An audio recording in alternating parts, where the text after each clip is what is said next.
Welcome back, everyone. So, look, the more I listen to Nigel Farage's interview with Winston Marshall, the more it rather concerns me, if I'm honest.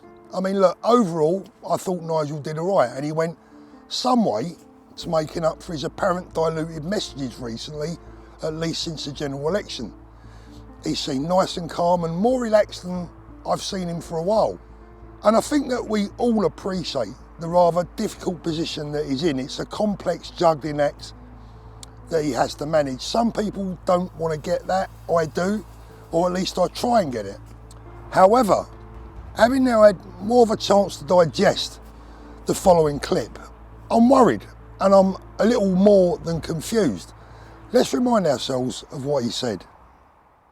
But the nub of it is, we have a Muslim population in Britain growing by about 75% every 10 years.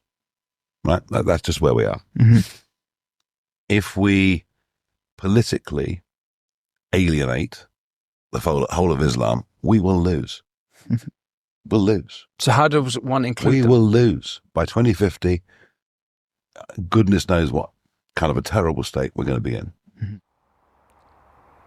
If we politically alienate the whole of Islam, we will lose.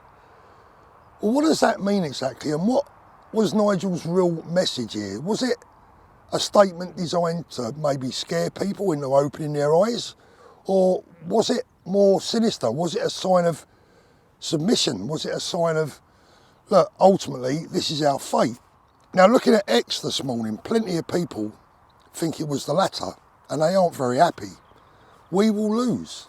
Not exactly the kind of talk that inspires hope and confidence in the leader, right?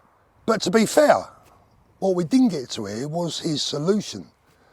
And until we hear that, I guess the jury will be out. But talking in riddles isn't really doing him any good. But like I said, we do have to appreciate his difficult position. The thing is, the nation is in the mood for a real change, not for any sign of submission.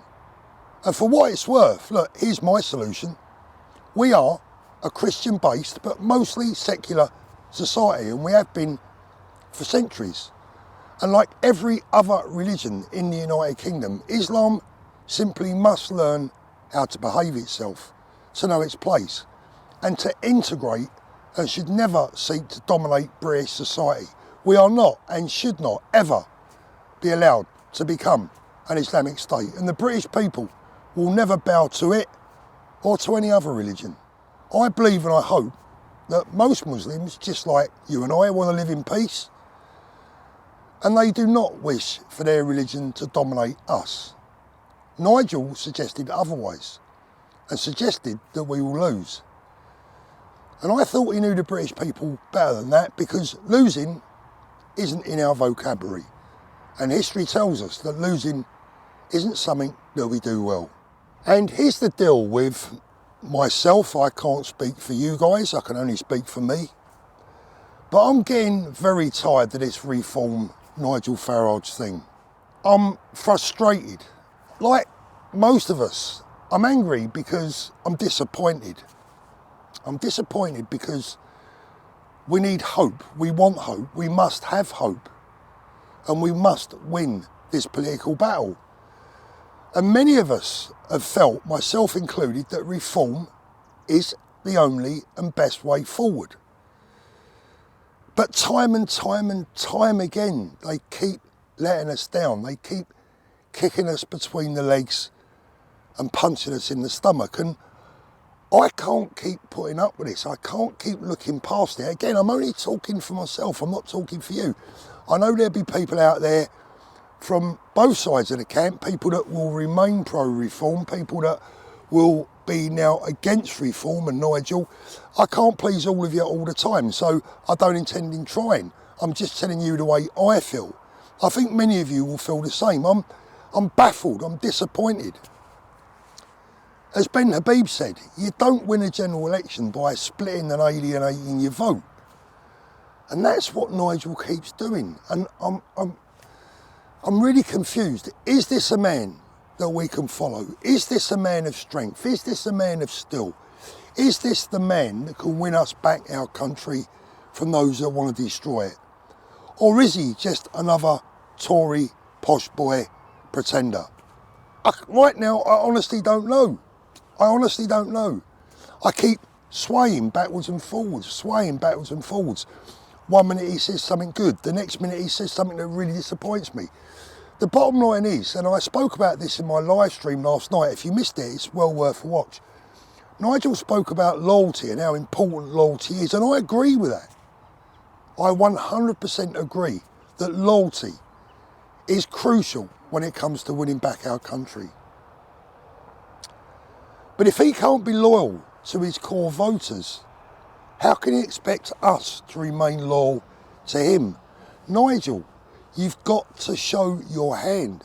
Please, if you love this country as much as you say you do, if you love your people and you love our nation as much as you purport that you do, show your hand so that we can either support you or we can move on.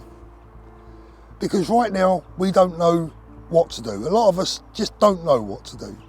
And I'm certainly in that position right now. I am politically homeless. And that's no good. I can't be politically homeless.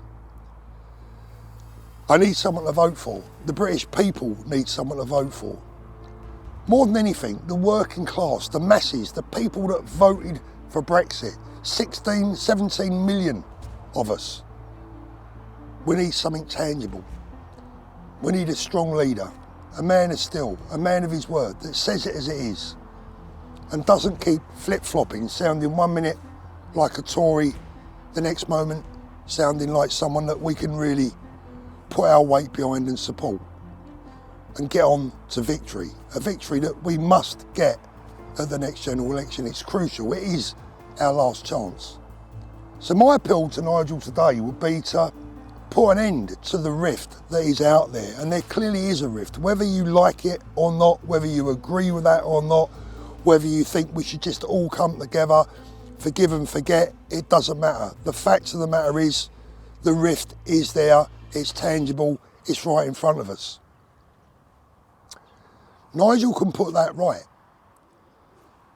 by putting the record straight once and for all and stop being afraid of the mainstream media. He could have the support of virtually an entire nation. But this dilly-dallying, this sitting on the fence, this telling the British people that we will lose is not a message that's going to cut it, Nigel. It's not a message that's going to win us the next general election. And if you believe that it is, then you're the wrong man.